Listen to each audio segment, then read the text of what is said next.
I will ask all of them the one question which I think is very important for young people in the Muslim world. They want to know the answer. And the question is,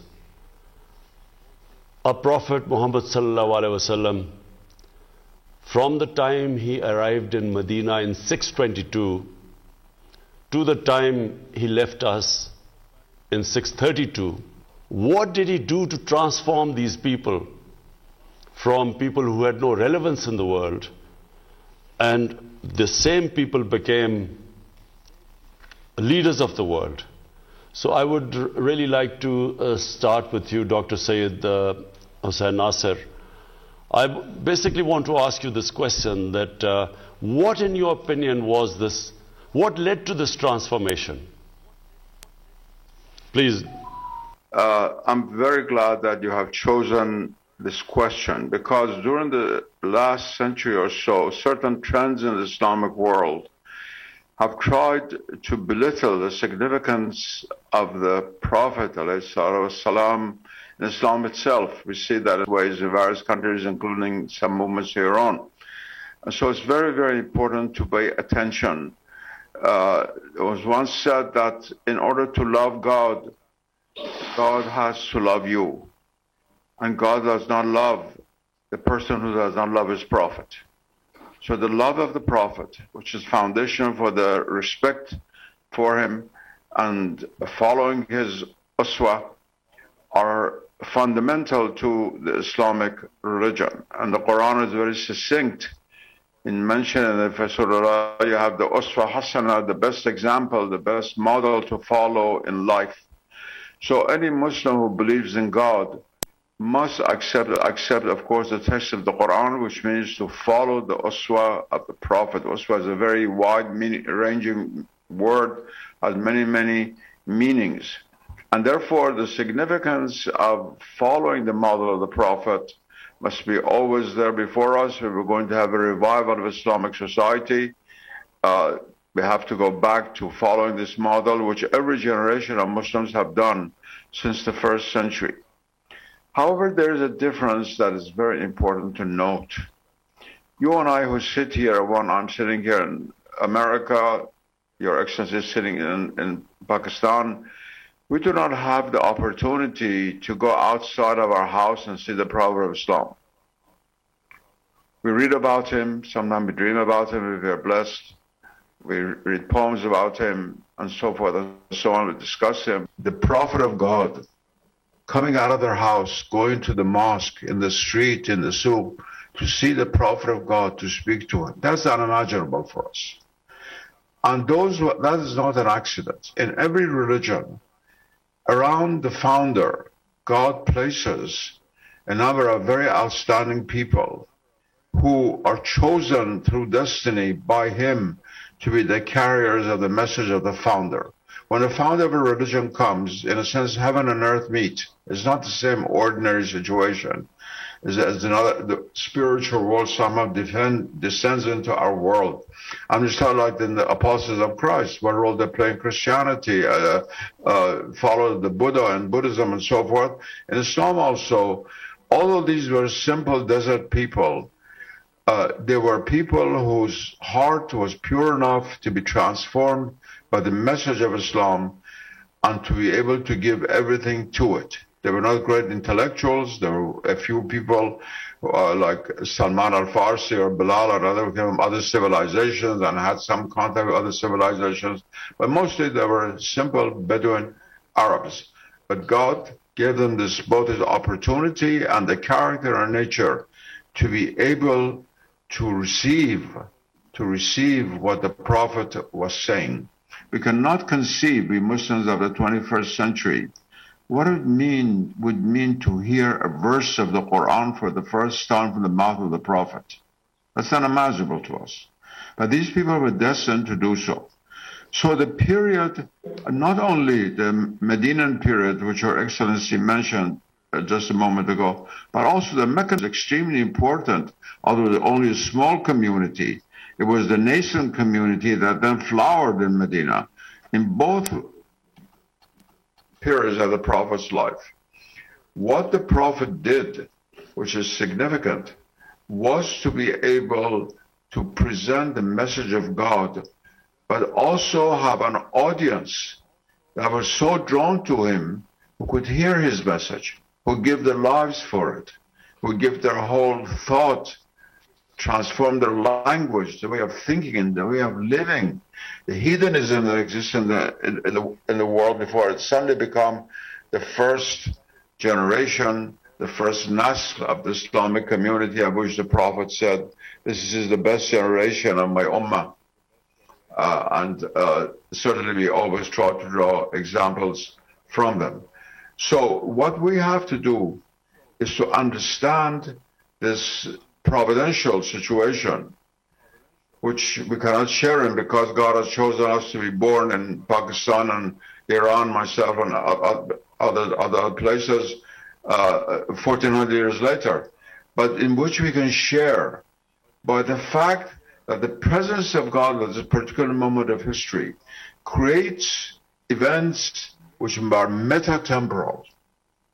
That's why the way the Prophet walked into a house putting his right foot first, or when he entered the empty room would say, Assalamu alaikum, we still do inwardly. What creates our character, our thought, our mind, the way we behave, most of all, how we act towards our Creator, towards God, towards the creation, towards humanity, towards the rest of the world, of nature. All of this was determined by the Prophet at a particular moment of human history, which for us is the beginning of the Islamic revelation, and especially crystallized in Medina. Because in Mecca, you only had a number of followers of the Prophet, but a small number. Medina is the first Islamic society, the first time in which the teachings of the Prophet are crystallized into structures which continue to this day. They always have been an ideal. They have fallen short in many ways, but the ideal is always there. And it goes back to the Medinan community. That is the golden age of Islam. Not the 11th century when the great scholars like Ibn Sina and Al-Biruni and so forth appeared and appears the golden age of Islam. No, the golden age of Islam is the first community around the Prophet, the date which Your Excellency just mentioned, in Medina, where the first Islamic society was formed. And as long as Islam is there, which will be until the end of the world, that period remains the ideal for us. We have to learn from it. And we have to learn from it, not in matters which have changed, how to get on a bus or a train, but on spiritual, moral attitudes, on intellectual knowledge, on what really determines our view of the nature of reality. That has not changed. All the talk that we give about evolution and change and development and modernism, it's all superficial. 2 and 2 is still 4. Thank you. I would like to, Dr. Hamza Yusuf, I want to ask you a specific question. In the Muslim world today, there are countries which are considered the most corrupt. We are the followers of the Holy Prophet, peace be upon him. I just want to, in that period 622 to 632, did the Prophet raise the level of ethics and morality of the society first, this great nation? And is it possible that if you do not have a certain level of morality in a society, that whether that society can dispense justice? Because justice and rule of law, from my whole experience in international politics, that is the base of a civilized society. So, Dr. Hamza. In terms of the akhlaq, or the ethics of a society, it doesn't come out of a vacuum. The Arabs, prior to Islam, they had very high ideals, and they had very high ethical character in certain areas. For instance, truthfulness was very important to them. Generosity was very important to them. Honesty was something that the Arabs prided themselves in. They couldn't stand liars.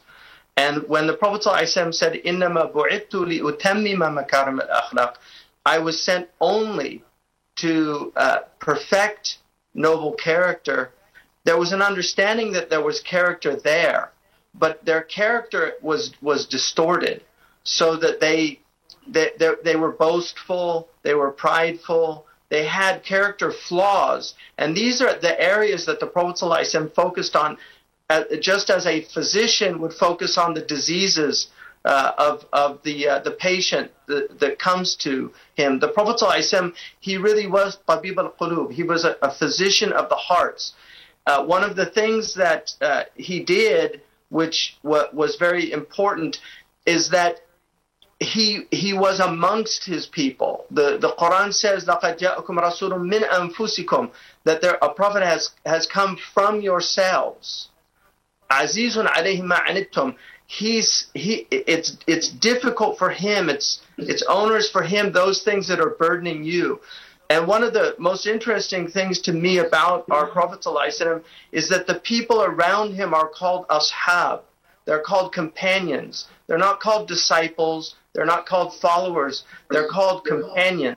And the Quran gave this idea of a brotherhood, so that they were taking care of one another, and they actually cared about one another. So I think that every culture and society, even in societies that are corrupt in certain areas, other aspects are very, very good. For instance, even in some of the most corrupt Muslim countries, there's still very strong family values. There's strong concern for things like chastity, for things like just taking care of those in need in the family. These are all things that should be focused on and emphasized.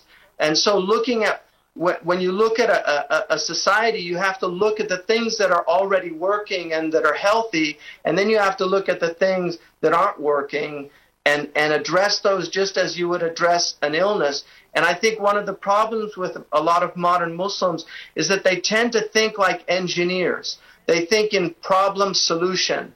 And so they look at things as if you have a problem and you identify it, and then you create a solution for that problem. Whereas I think a much healthier way to look at it is the Quranic way, which is the idea of diseases, illnesses, and cure. Because the understanding with illnesses and cures is that it takes time. If you have a problem and a solution, there's this idea that something can happen almost immediately once you address it. But if you see it as a disease, then there's time that it takes for the disease to be diagnosed and then disease to be addressed. And that's very important. But what you need, and the single most important thing, is you need the physicians. And moral and ethicists in that way are physicians of the society. They're people that they have to first embody those ethics. One of the things that the pre-modern people really understood is that the people in power, people in authority, as well as the scholars, the guides of the community, they had to have a profound self-discipline. If they did not embody the very things that they were trying to inculcate into others, then that would not happen. So I think ethics, there's always an ethical basis in societies, because humans are human. And ethics is part of our fitrah. It's literally the Arabic word khuluq is from khalq. So it's part of our character. First of all, I'd just like to get your views. Again, very significant, because this transformation took place between 622 and 632. And I want our young people to understand what actually our Prophet ﷺ, what did he do that he changed their characters? And for me, it's very important, and I come to you, Dr. Abdul Hakim. I wanted to ask you a simple question. If I have realized that in my society, we have these people who love our Prophet, peace be upon him. And, they would die for him.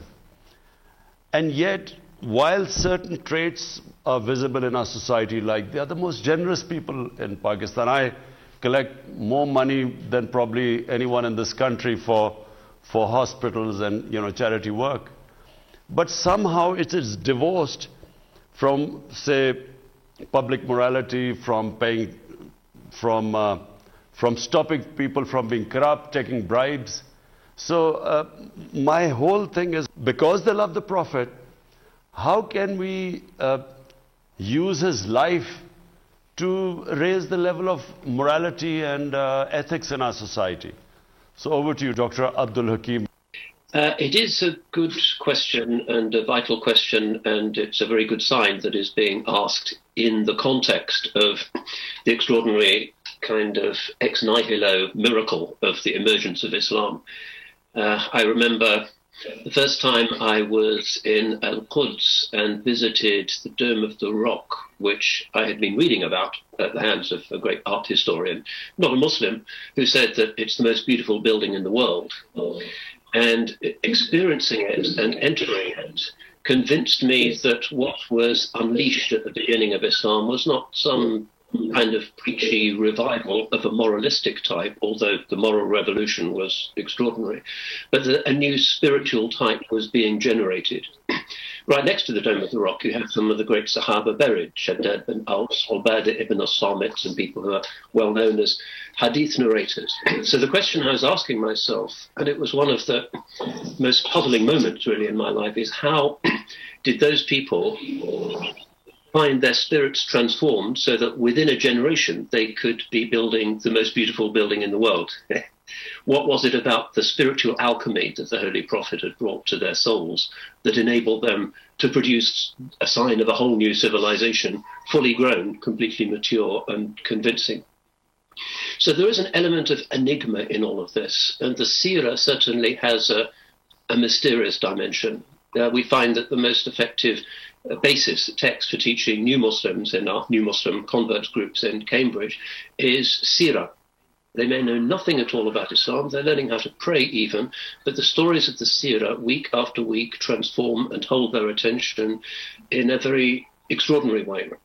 And I remember my classes in Al-Azhar, we preferred the seerah class to any other class, even though we'd heard the stories before, but they were always fresh. The best khutbah, in my experience, is always one that relates to events in the life of the Holy Prophet, sallallahu alaihi wasallam. That's when you see people in the mosque put their phones down and actually listen reverently. It's an extraordinary thing. So your question is of sort of historic importance, really. How do we plug into that historically unique source of energy and transformation? That the Dome of the Rock seems to suggest, at least to me, is not just a kind of moralizing improvement, but a whole alchemical transformation in the nature of people's souls and beings. That something about even looking at the Holy Prophet, we have hadith like this, is something that would change people, that his forgiveness would change people. So I think that one way of reconnecting or healing this disconnect that we have between, on the one hand, everybody praying for each other in the mosque, and then in the street outside praying on each other, as it were, the very kind of nasty dog-eat-dog culture of some Muslim cities. And I've lived in the Muslim world for some years, and I've tried to wrestle with that paradox, is for people not just to hear heaven and hell sermonizing, which makes them think, oh, well, next year I'll repent, who knows, but rather to connect with the deeper spiritual essence of the Holy Prophet, sallallahu alaihi wasallam, however difficult that essence may be to put into words or into poetry, but has always inspired all of the great works of Islamic literature, and the love of the Holy Prophet is the great energy of our literature. None of our poets has quite got to the bottom of it, because it's fathomless, it's a miracle. So there has to be a way, it seems to me, where people are not just robotically complying with the Sunnah or being told to do that from the minbar, but are finding that their hearts are melting through love of this extraordinary, unique human beings.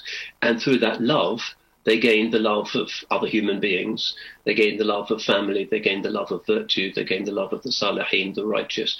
And it's through that love, that deepest of all transformative human emotions, that they then deal with the rest of Bani Adam, not a list of do's and don'ts, although we have to have do's and don'ts, but rather a sense of the reason for those things being essentially because the Holy Prophet ﷺ came back from the Mi'raj because he wanted to help people, really. That was his mission. He wanted to help us and to sort out his people, and he sorts us out.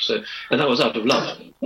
So I think that's the principle that's missing when we read Seerah and when we think about the Sunnah, that the basic purpose of it is to become Allah's servants as brethren, Ibadullahi Ikhwana, and there's no brotherhood without a principle of love. So that, it seems to me, is the missing element in our alchemical calculations, that we've lost this principle of love, or we've turned it into a formulaic thing that we chant and sing, but isn't real in the way in which we deal with each other.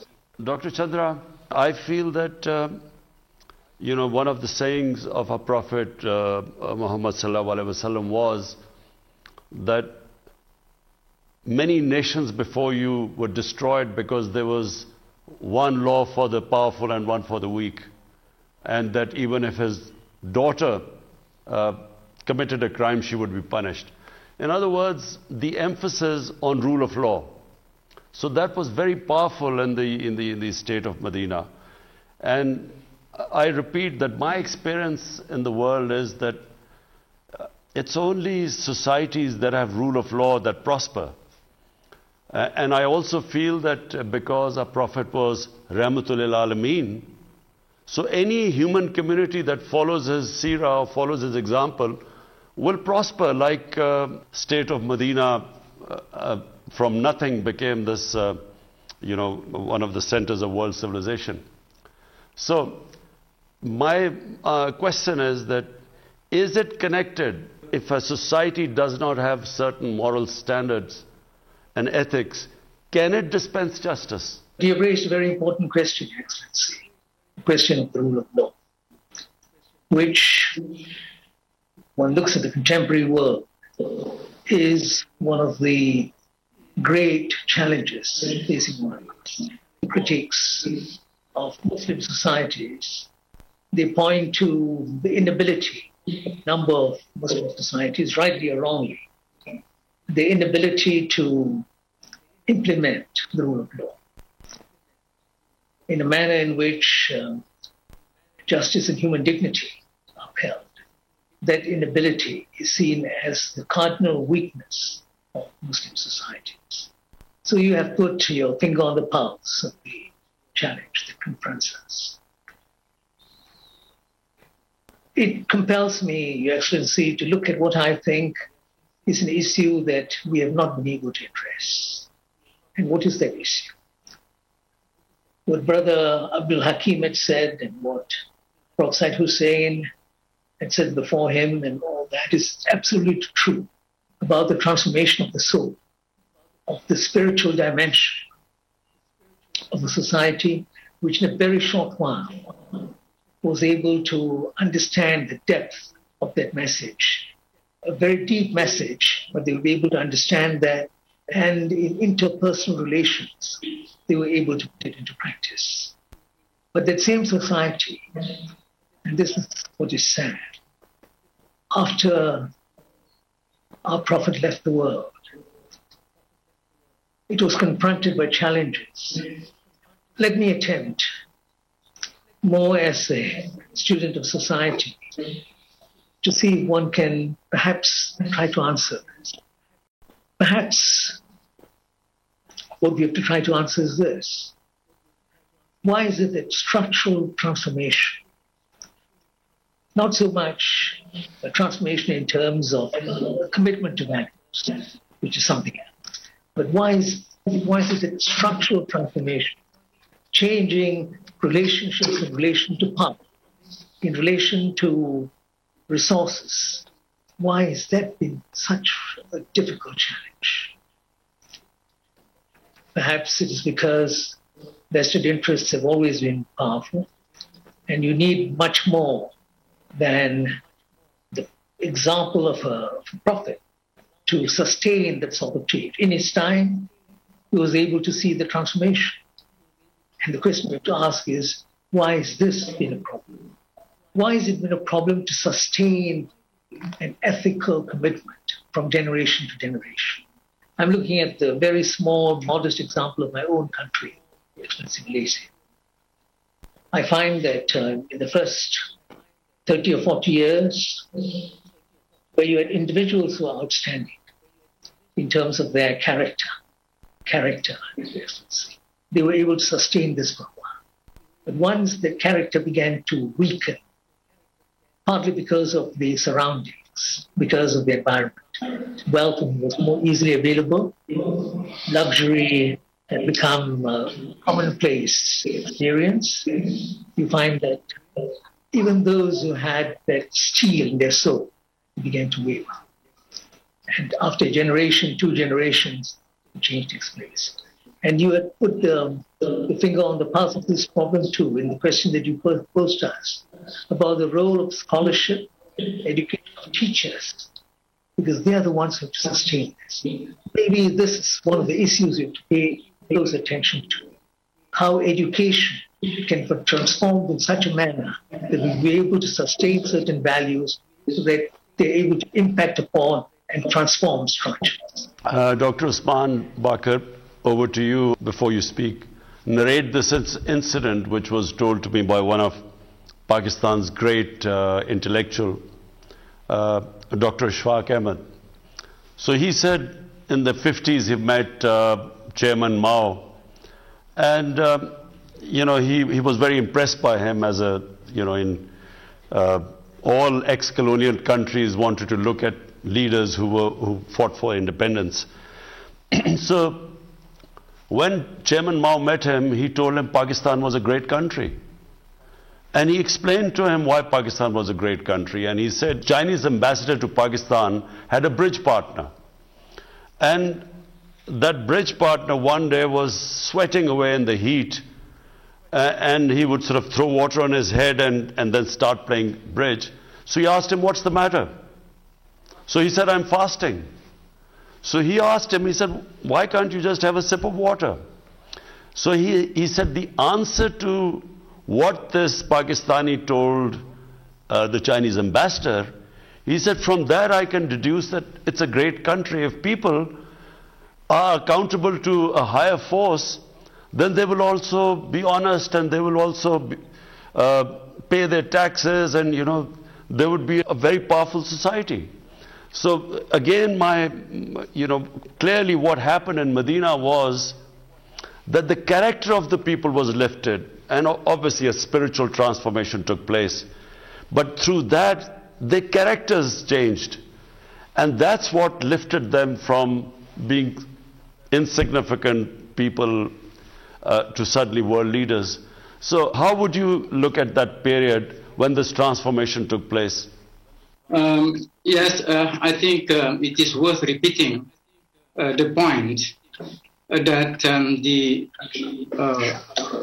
tremendous transformation that was taking place in the city of Medina, actually because of that, it was the effect of an earlier tremendous transformation. I think that is important in order to appreciate what happened in Medina was laid down for 13 years in Mecca.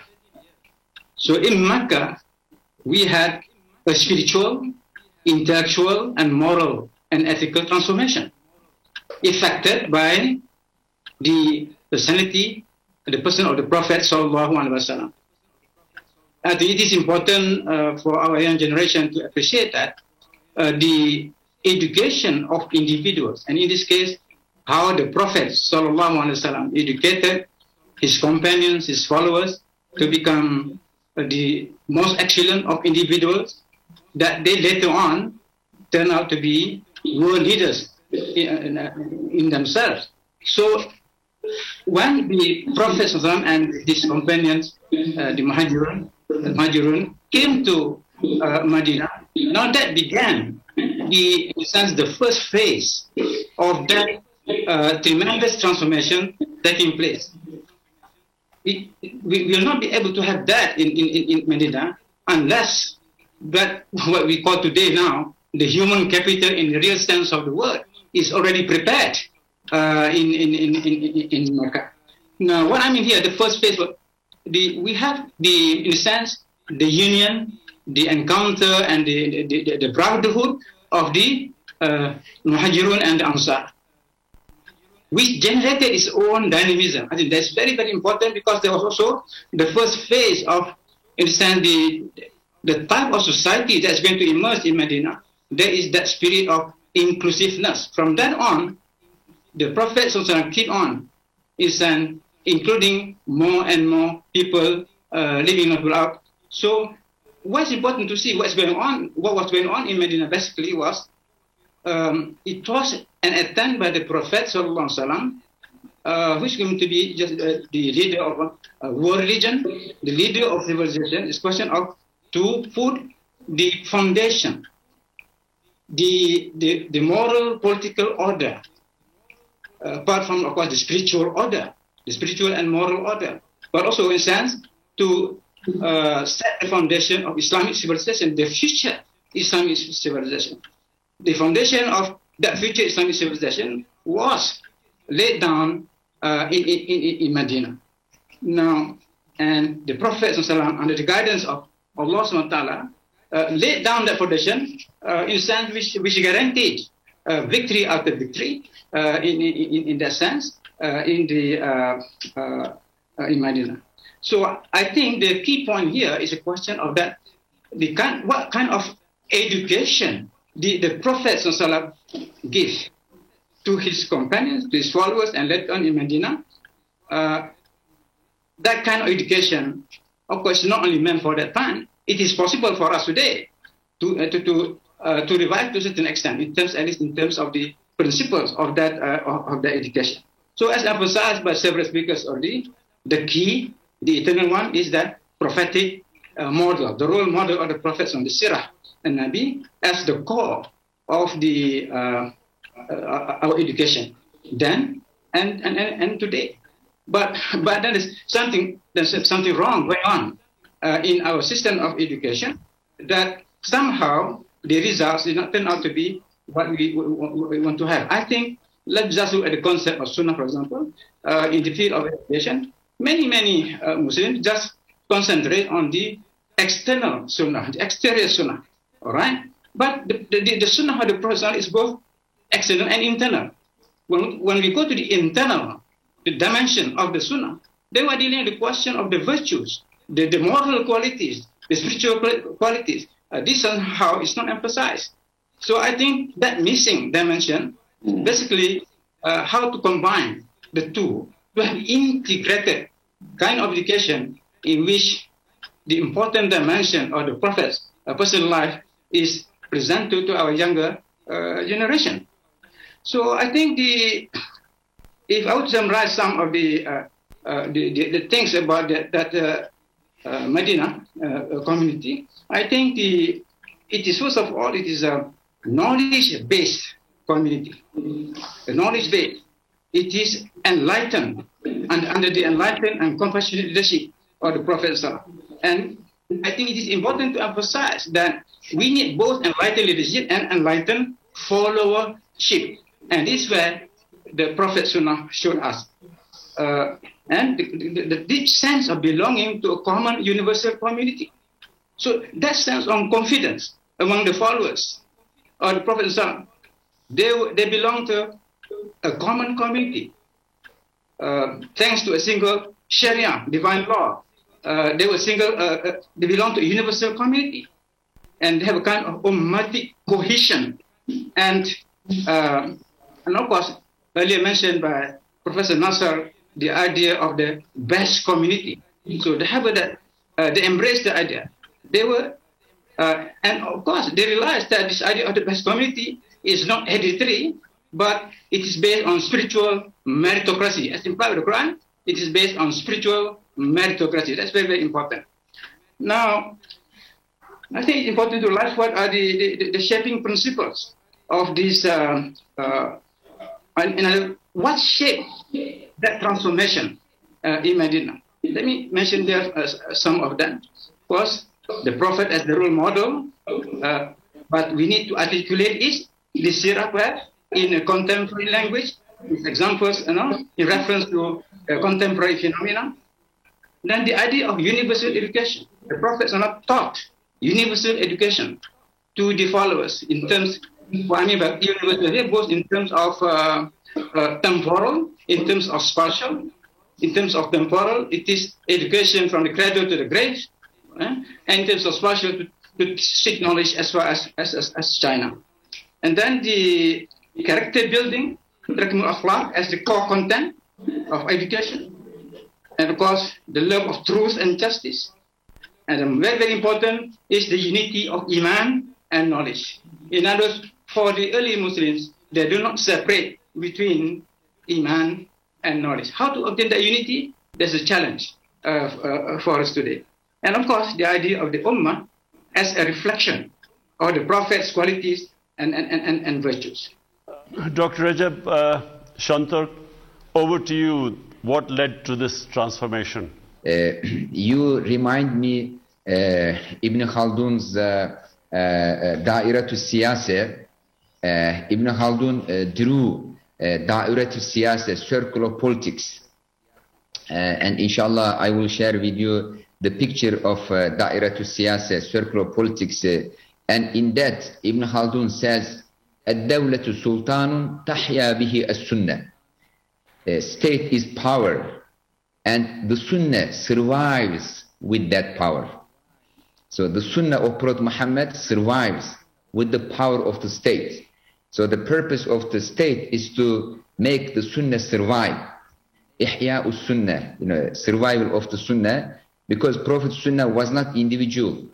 It was communal. It was at the most individual level, but at the same time communal and state level, and also the global level. So this is what Prophet Muhammad did with his Sunnah. We usually misunderstand Sunnah as if it was like personal, individual. But Ibn Khaldun, says that the state has this power, and this power is used to make the Sunnah of Prophet Muhammad, the communal Sunnah, survive. And then he defines the Sunnah as follows: as-Sunnatu siyasatun. The Sunnah is siyasat. The Sunnah is governance. The Sunnah is about political administration, political system. And so this is very unique to Ibn Khaldun, the way that he defines the Sunnah as siyasat. Because Prophet Muhammad alayhi salam was not a monk, living in monastery. He was living in the city with people and governing the state. So that's why Ibn Khaldun, as a political scientist, as a sociologist, whatever you call him, but as a alim, he defined the Sunnah as Sunnatu Siyasatun. This is very important for us to recover today. And he said something very important: Yasusuha al-mulk. The state practices that Sunnah. The state practices the Sunnah. So this is very important lesson, for us, for our discussion today from Ibn Khaldun. And not only Ibn Khaldun, but all sociologists agree that the social system is based on moral order. Prophet Muhammad ﷺ, he built a moral order, and on the political system and a social system. And today we have cracks in this moral order. We need to repair. I mean, I agree with Shaykh Hamza that we should not be pessimistic. We have very strong moral order, but there are cracks, some problems, some illness, and the magic, and we also have the medication for it from the Sunnah of Rasulullah ﷺ. I would like to draw your attention to the methods how we approach the Sunnah.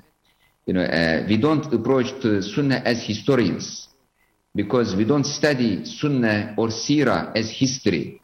We study Sirah as source of our being. our relationship with Sirah is existential. We don't study it like the history of any other great person in the world.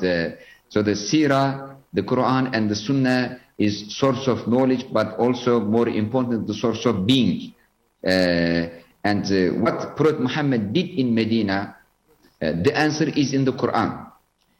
Allah Ta'ala says, يُعَلِّمُهُمْ الْكِتَابَ وَالْحِكْمَةَ وَيُزَكِّيهِمْ.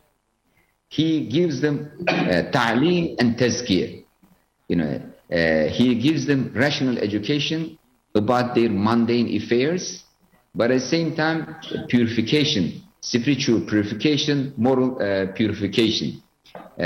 So this is what we need to revive today, because our education today is focused only on ta'aleem, academic education, professional education. This is a result of westernization.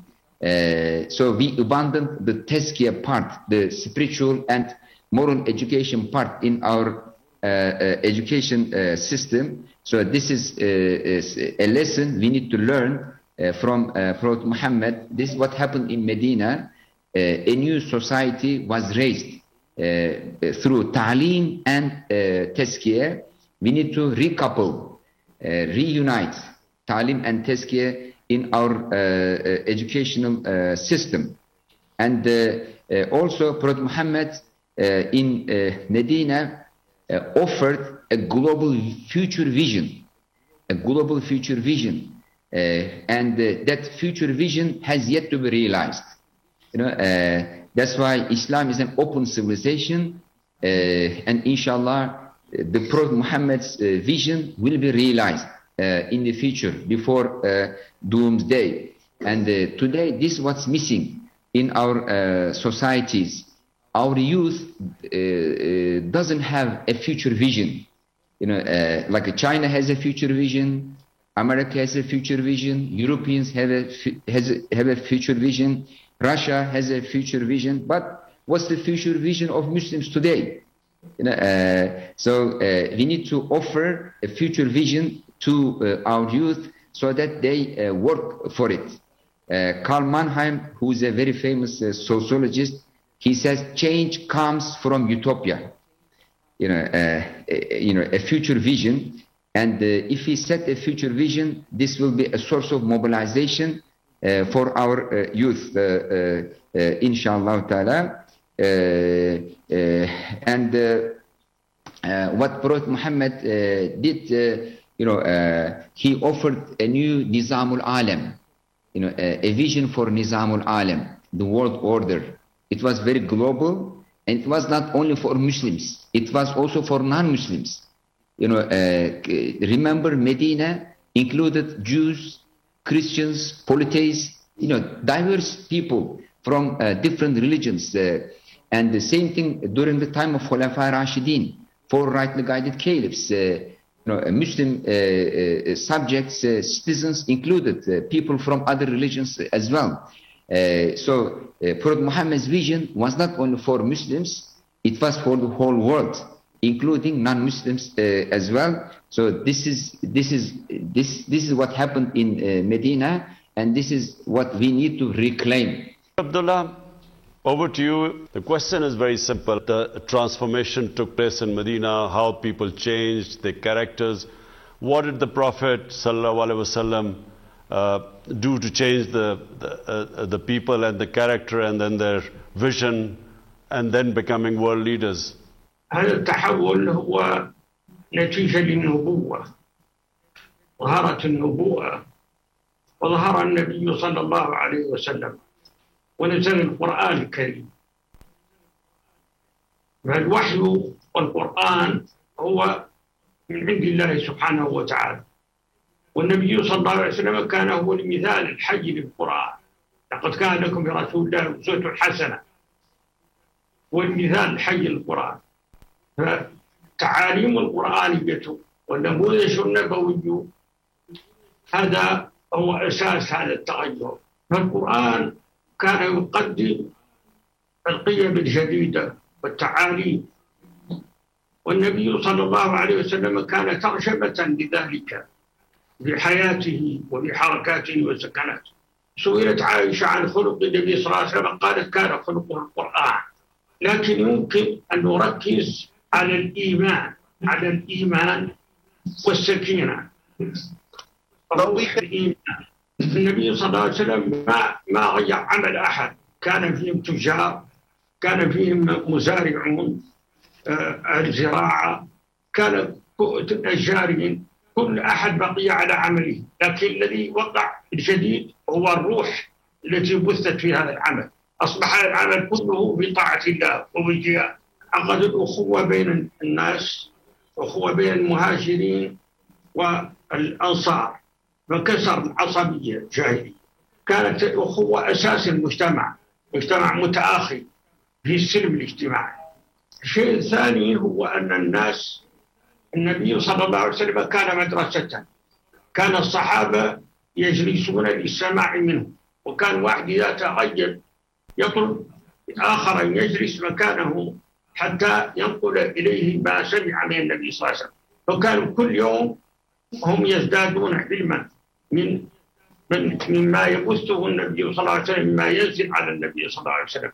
فبث روح السكينة في المجتمع، وبث روح الأخوة والمحبة في المجتمع، وروح الإيمان والإخلاص في العمل. كل هذه جعلت روحا جديدة يحيا بها الناس. هذه الروح الجديدة هي التي جعلت المجتمع الجديد يبرز في المدينة. روح الإيمان هي أساس المجتمع المدني، ووضوح الهدف، وضوح الأهداف. النبي صلى الله عليه وسلم كان يمثل هذا المثال الذي يجتمع حوله أصحابه جميعا. كيف نرجع إلى هذا المثال وإلى هذه الأخلاق النبوية التي هي محفوظة لكنها مثل أعلى، يمكن للناس دائما أن يجدوا هذا المثل في القرآن وفي سنة النبي صلى الله عليه وسلم. إن تخليق المجتمع يمكن أن يكون فقط باللقاء بين الحاكم والحكيم.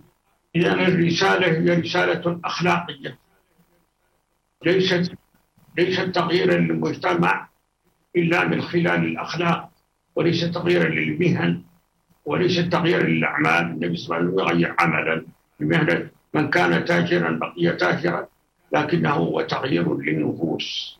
لا بد من تغيير النفوس حتى يتغير المجتمع. المبدأ الأخير هو الطاعة، طاعة الناس للنبي صلى الله عليه وسلم. جاء رجل إلى قوم يشربون الخمر، قال سمعت أن النبي عند النبي صلى الله عليه وسلم حرمها، وكلهم أراقوا الخمر في الشوارع في المدينة. هذا مبدأ الطاعة مبدأ أساسي في حياة المجتمعات. إذن هو قل كنتم تحبون الله فاتبعوني يحببكم الله. واتباع النبي صلى الله عليه وسلم هو السر وهو الكيمياء. محبة الله هي اتباع النبي صلى الله عليه وسلم. Thank you.